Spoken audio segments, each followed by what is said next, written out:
15 August 1947 संपूर्ण देश आनंदात होता। भारत अखेर इंग्रजांच्या जोखाडातून मुक्त झाला होता।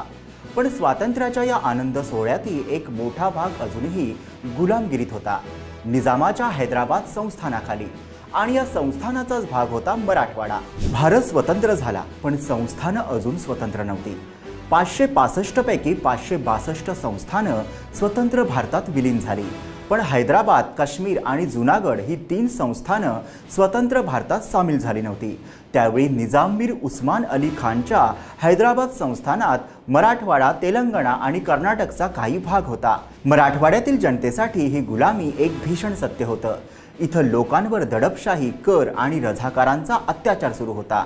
हैदराबाद संस्थानावर तब्बल 6 पिढ्यांपासून निजामाचं राज्य होतं आणि त्यांची सत्ता ब्रिटिशांच्या माघारीनंतरही टिकून होती। 1938 ते 1948 हा मराठवाडा मुक्ती संग्रामाचा सर्वात निर्णायक कालखंड मानला जातो। याच काळात कासिम रझवीच्या नेतृत्वाखाली मजलिस-ए-इत्तेहादुल मुसलमीन म्हणजेच MIM या संघटनेतून रजाकार नावाचे सशस्त्र स्वयंसेवक उभे राहिले। हजारो रजाकार गावोगावी हिंसाचार, लूटमार, जाळपोळ, बलात्कार, दहशत आणि दडपशाही करत होते। शेतकरी, व्यापारी, महिला, विद्यार्थी या सर्वसामान्य लोकांवर अत्याचाराची मालिका सुरू झाली। निजामाच्या प्रशासनाकडून या अत्याचाराकडे दुर्लक्ष केलं जात होतं किंवा त्याला प्रोत्साहन मिळत होतं। या दहशतीमुळे मराठवाड्यातील जनता संतप्त झाली आणि स्वातंत्र्यासाठी मोठ्या प्रमाणात संघटित होऊन आंदोलनं, सत्याग्रह आणि लढाया सुरू केल्या। हाच संतापुढे मराठवाडा मुक्ती संग्रामाची ठिणगी ठरला आणि स्वामी रामानंद तीर्थ यासारख्या नेत्यांच्या नेतृत्वाखाली अखेर निजामशाही संपवण्याचा मार्ग मोकळा झाला। स्वामी रामानंद तीर्थ हे मराठवाडा मुक्ती संग्रामाचे मुख्य प्रेरणास्थान आणि रणनीतिकार होते। निजामाच्या अन्यायी राजवटीविरुद्ध लोकांना संघटित करून त्यांनी हैदराबाद स्टेट काँग्रेसची स्थापना केली आणि मराठवाडा, कर्नाटक, तेलंगणातील जनतेसाठी स्वातंत्र्याचा लढा सुरू केला। गांधीजींच्या अहिंसेच्या मार्गावरून सुरुवात करत त्यांनी गावोगाव जाऊन कार्यकर्त्यांना प्रशिक्षण दिलं, गुप्त संघटना उभ्या केल्या आणि शेतकरी, विद्यार्थी, कामगार यांना आंदोलनात सामील केलं। लोकांच्या मनात भीतीऐवजी धैर्य निर्माण करण्याचं आणि योग्य वेळी प्रतिकाराची तयारी ठेवण्याचं काम त्यांनी केलं। स्वामीजींच्या नेतृत्वामुळेच मराठवाडा आणि हैदराबाद संस्थानात तत्कालीन भारत सरकारला पोलीस ॲक्शनसाठी जनमत तयार करता आलं आणि 17 सप्टेंबर 1948 रोजी निजामाची सत्ता संपुष्टात आली। मुक्तीनंतरही स्वामी रामानंद तीर्थ यांनी सामाजिक आणि शैक्षणिक कामं सुरू ठेवली। स्वामीजींचं नेतृत्व म्हणजे संघटन शक्ती, लोकजागृती आणि दूरदृष्टीचं उत्तम उदाहरण असून आजही मराठवाडा मुक्ती दिन साजरा करताना त्यांची आठवण, संघर्ष, लोकशाही आणि आत्मसन्मानाची प्रेरणा देऊन जातं। आणि या मराठवाडा मुक्ती संग्रामाचा कणा होते स्वामी रामानंद तीर्थ। त्यांच्या नेतृत्वाखाली बाबासाहेब परांजपे, दिगंबरराव बिंदू, गोविंदभाई श्रॉफ, रविनारायण रेड्डी, देवीसिंग चौहान, भाऊसाहेब वंशपायन, शंकरसिंग नाईक, विजयेंद्र काबरा अशा अनेक नेत्यांनी ग्रामीण भागात चळवळ उभारली, गावोगावी लोकांमध्ये जागृती निर्माण केली। विद्यार्थी, शेतकरी, स्त्रिया सगळ्यांनी आपापला जीव धोक्यात घालून हा लढा लढला। मराठवाड्यातील मुक्ती संग्राम केवळ राजकीय आंदोलन नव्हतं, तर एक लोकयुद्ध होतं। निजामाच्या पंतप्रधानास रोखण्यासाठी पूल उडवून देणारे काशीनाथ कुलकर्णी, मराठवाड्याची राणी लक्ष्मीबाई म्हणून प्रसिद्ध दगडाबाई शेळके, बीडचे विठ्ठलराव काटकर, लातूरचे हरिश्चंद्रजी जाधव, नळदुर्ग सर करणारे जनार्दन होर्टीकर गुरुजी, परभणीतील सूर्यभान पवार, नांदेडचे देवरावजी कवळे यांनी रझाकारांविरुद्ध प्राणपणाने लढा दिला। श्रीधर वर्तक, जानकीलालजी राठी, शंकरराव जाधव, जनार्दन मामा, किशनसिंग राजपूत, गोविंदराव पानसरे, राजाभाऊ वाकड अशा शेकडो हुतात्म्यांनी आपलं आयुष्य दिलं।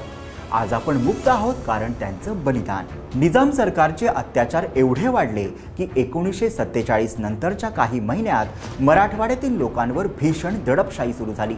या पार्श्वभूमीवर सप्टेंबर 1947 मध्ये गांधीजींनी हैदराबाद स्टेट काँग्रेसच्या कार्यकर्त्यांना शस्त्रसज्ज प्रतिकार करण्यास संमती दिली। ही गांधींच्या संपूर्ण इतिहासातील अत्यंत दुर्मिळ घटना होती, कारण ते नेहमीच अहिंसेचे पुरस्कर्ते होते। मात्र निजामाच्या रझाकारांच्या दहशतीमुळे आणि स्वातंत्र्याच्या पवित्र उद्देशामुळे गांधीजींनीही हे पाऊल उचललं। याच काळात भारत सरकारने पोलीस ॲक्शनची तयारी केली आणि मराठवाड्याच्या मुक्ती संग्रामाला देशभरातून नैतिक पाठिंबा मिळाला।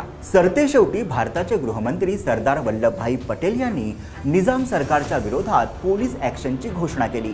13 सप्टेंबर 1948 रोजी मेजर जनरल JN चौधरी यांच्या नेतृत्वाखाली ऑपरेशन पोलो सुरू झालं। 5 दिवसांनी भारतीय सैन्यानं हैदराबाद संस्थानावर कारवाई केली। केवळ 4 दिवसातच निजामाचं साम्राज्य कोसळलं। 17 सप्टेंबर 1948 रोजी निजामाने शरणागती पत्करली आणि हैदराबाद संस्थान भारतात विलीन झालं। 17 सप्टेंबर 1948 हा दिवस मराठवाड्याच्या इतिहासात सुवर्ण अक्षरांनी कोरलेला आहे। जवळजवळ 150 वर्ष चाललेल्या निजामाच्या अन्यायी राजवटीतून सुटून हजारो स्वातंत्र्य सैनिकांच्या संघर्षानंतर अखेर मराठवाडा भारताचा अविभाज्य भाग बनला। पोलीस ॲक्शन नंतर निजामशाही संपुष्टात आली आणि मराठवाड्यात तिरंगा अभिमानानं फडकला। गावोगावात लोकांच्या डोळ्यात स्वातंत्र्याची आसव दाटली, हसरे चेहरे उमलले आणि भीतीचं सावट नाहीसं झालं। शेतकरी, कामगार, विद्यार्थी, महिला ज्यांनी दीर्घकाळ दडपशाही सहन केली होती त्यांनी नव्या भारतात मुक्त श्वास घेतला। हा दिवस केवळ राजकीय बदलाचा नव्हता तर आत्मसन्मान, लोकशाही आणि स्वातंत्र्यांच्या मूल्यांचा विजय होता। त्यामुळेच दरवर्षी 17 सप्टेंबर रोजी मराठवाडा मुक्ती दिन साजरा करताना त्या बलिदानाची आठवण आणि स्वातंत्र्याची जपणूक करण्याची प्रेरणा मिळते। हैदराबाद विधानसभेत मराठवाड्यातील आमदारांनी केंद्र शासनास हैदराबादचे विभाजन करण्यास भाग पाडले। स्वतंत्र तेलंगणा व स्वतंत्र विदर्भ राज्य निर्मितीचाही डाव उधळून लावला।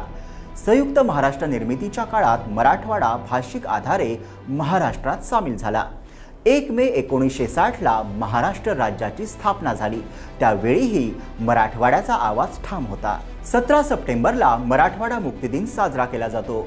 हुतात्म्यांची स्मारके, लोकशाहीचा सन्मान आणि एकात्मतेचा संदेश हे या दिवसाचं वैशिष्ट्य आहे। हा दिवस आपल्याला स्वातंत्र्याचं मूल किती मोठं आहे याची जाणीव करून देतो। मराठवाड्याच्या या मुक्ती संग्रामाने भारताला एक धडा दिलाय। जुलूम कितीही मोठा असो, जनतेची ताकद आणि ऐक्य त्याला हरवू शकतं। हा वीरांचा वारसा आपण आज पुढे नेऊया। तर मराठवाडा मुक्ती संग्रामाचा हा विषय तुम्हाला कसा वाटला हे आम्हाला कमेंटमध्ये नक्की कळवा आणि आमच्या YouTube चॅनलला सबस्क्राइब करा।